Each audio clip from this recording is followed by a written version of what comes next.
pedindo para fazer essa liderança desse retiro, a coisa mais difícil é o seguinte: eu peço que as pessoas ficarem em silêncio.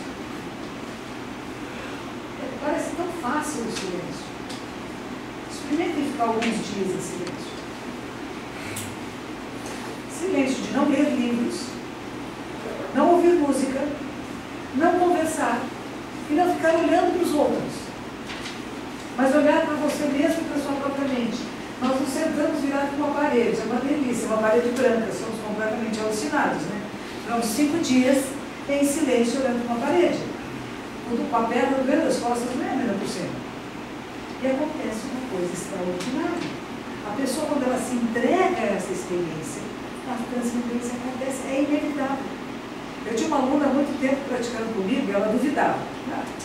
Balela da morte, que nada, isso. Aí ela se inscreveu. Mas como era uma pesquisa científica e essa palavra é mágica, ela fez tudo o que eu dizia.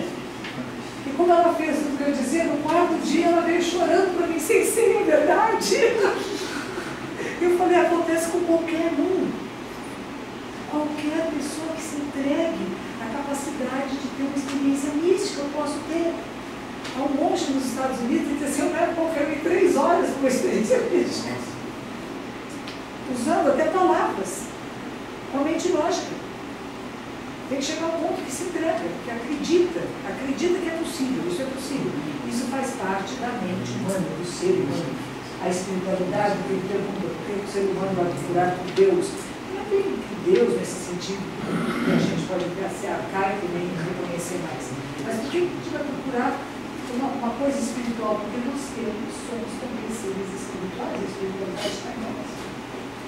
Tem coisas meio mágicas assim, que de repente você tem que estudar uma prova, você de repente abre um livro na matéria, você tem que estudar, é mágica. A intuição, o que é isso? Funciona para fazer exame, gente. Vamos passar na prova. Será que o professor está pensando? Pode usar de maneiras extraordinárias. Por que eu vou focar na atenção? E no fim, se a gente começa a abrir realmente os canais de percepção, está tudo meio transparente no mundo, né? Não tem nada escondido, né? E quando a gente acaba sabendo uma coisa, você pode às vezes usar para resolver outras coisas, mas tem que saber uma coisa. Aí tinha um menino lá que estava fazendo uma pergunta. Tem até a ver com a pergunta dele ali, porque só o conhecimento e a reflexão sobre a velhice, a doença ou a morte não pode levar ao medo de, por exemplo, exagerando, né?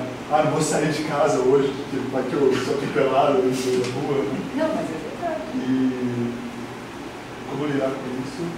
E a outra coisa que não seria Deus uma solução para esse medo inconveniente? Pode ser. Pode ser. Eu acho que a transitoriedade, a gente percebe que nada é seguro neste mundo, não há nada seguro mesmo. Está tudo passando e ninguém sabe o que vai acontecer daqui a pouco. Então nós criamos talvez alguma coisa que vai nos dar um estado de segurança. Pode ser. Agora, o medo é uma coisa muito interessante, né? Que eu digo que faz parte da nossa espécie e ele é bom. Não pode se ter medo do medo. E reconhecer o que é o medo. Olha como ele dá calafrios no verão, é uma delícia ter medo, né? A gente conta histórias de fantasmas, etc. Né? Perceber que o medo faz parte da nossa espécie, é o nosso instinto de sobrevivência. Às vezes o alarme está forte demais. Né? O alarme está meio desregulado, é só isso. Mas eu reconheço que o medo faz parte de mim humano. Eu não preciso ter uma outra coisa para me tirar do medo, a não ser saber que o medo passa. O medo tem começo, meio e fim. E eu sinto medo, eu falo, isso é medo. E aí a minha mente lógica vai lá e vai me explicar, mas você está com medo por quê? Você vai morrer? Vai. Que legal, vai mesmo. Você pode ser atropelado? Pode mesmo, sai alertinha, né? Olha os ouvidos aqui ouvindo, os olhos vendo. Então esteja ligado. A ideia do Zen é isso, esteja ligado, esteja alerta. Os samurais praticavam. Porque o samurai, mesmo dormindo, tem que estar. Se vem um calor aqui, eu presinto, porque eu posso ser morto a qualquer instante. Qualquer um de nós pode ser morto a qualquer instante. Nós não estamos trancados em casa. Porque quem morrer é bom. Morrer é legal. E quando chegar a hora de morrer, a gente vai bem feliz, né? Chegou a hora, oi, vai. Meus pais morreram, meus avós morreram, meus bisavós morreram, né? Amigos morrem, todo mundo morre. Então, o medo é uma coisa para prevenir o nosso corpo e a nossa mente de deteriorização, de dano, né? A gente reconhece que ele é adequado. Aí entra a mente lógica. E às vezes nós temos intuições, né? Eu tive uma intuição e não fui. Aí fui para ver, eu caiu, que legal a minha intuição. Então veja como é importante. Mas não pode deixar que apenas a sua intuição te guie. Ah, hoje eu estou com uma intuição que eu vou para uma prova, que eu vou para a escola. Amanhã eu não fui ontem, amanhã eu não vou também, porque agora você foi, né? Aí acabou a minha vida, né? Porque eu vou ficar trancado, travado. Mas a gente percebia isso que somos, né? Como que a ideia de Deus surgiu? Eu não sei. Há pessoas, antropólogos, estudiosos que falam muito sobre isso, né? A ideia de alguém que dentro do budismo nós temos uma escola que acredita no Buda Amitabha, que é o Buda da luz infinita, e que este Buda ele fez um voto que ele só se tornaria Buda se fosse permitido às pessoas, ao dizer o seu nome, entrar na Terra pura. E essa tradição diz assim, até os bons entram na Terra pura. Né? E a prece que se faz é dizer, na nome da luz, eu tenho fé no Buda Amitabha, que não está em mim, mas que está fora de mim, eu o invoco e ele está lá. Mas aí se você for olhar em profundidade, você precisou da sua força e do seu contato. Por alguma coisa que te dá o que? Confiança.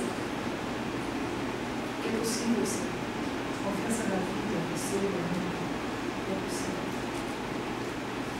Então eu posso dizer que o Buda Amida para mim é Deus, então através dessa Talvez ilusão Jesus. eu posso procurar ser melhor. Talvez Jesus, não Deus. Ele seria ligado mais ao personagem do cristianismo de Jesus de Nazaré. Uma pessoa que viveu aqui. É? Uma ponte. Alguém que me leva do lugar sagrado, do divino, do Deus, não uma pessoa, né? Se nós vamos pensar em Deus, o que é um lugar? É um estado? É uma bem-aventurança? É uma não dualidade? Quem é que me leva lá? Os cristãos é Jesus, né? Alguns é Maria, alguns é o Buda Amitabha. Então, dependendo das várias tradições religiosas, como nos relacionamos com esse sagrado? O que me leva para o Nirvana, que seria a palavra budista? O que me leva para um estado de paz, tranquilidade, de completude, que nada fala? Mas é interessante porque o budismo diz assim, que mesmo o céu, o paraíso, o lugar dos devas, dos seres celestiais, não tem sabedoria. E que estes seres celestiais, eles descem dos céus para pedir para os Budas, para os seres iluminados, que mostrem a eles o caminho da sabedoria. Porque lá está tudo tão bom e não há questionamento. E o budismo acha que é importante questionar. Não apenas ficar bem, tudo bem. Porque nem tudo está bem o tempo todo. Então eu não fico onde está tudo bem o tempo todo, eu renuncio a estar onde tudo está bem o tempo todo, para estar entre as pessoas comuns. E mostrar a elas. E mostrar a elas que existe um lugar. E que a gente fala atravessar de um lado ao outro, né? De uma margem do rio ao outro. Da margem do sofrimento, do medo, da confusão, da margem do não medo, da margem da sabedoria. A gente vai dizer que tem barcos que nos levam lá, né? Quem são esses barcos? Quem são esses barqueiros? A gente vai falar de 6 paramitas, né? Doação, paciência, perseverança, né? Uma questão de fé, né? Aí vai falar da meditação e da própria sabedoria, que o barco verdadeiro que nos faz atravessar da margem do medo, da confusão, da dúvida, para a margem do bem-estar, da sabedoria. É a sabedoria. É uma sabedoria que, além, ela é baseada na mente lógica,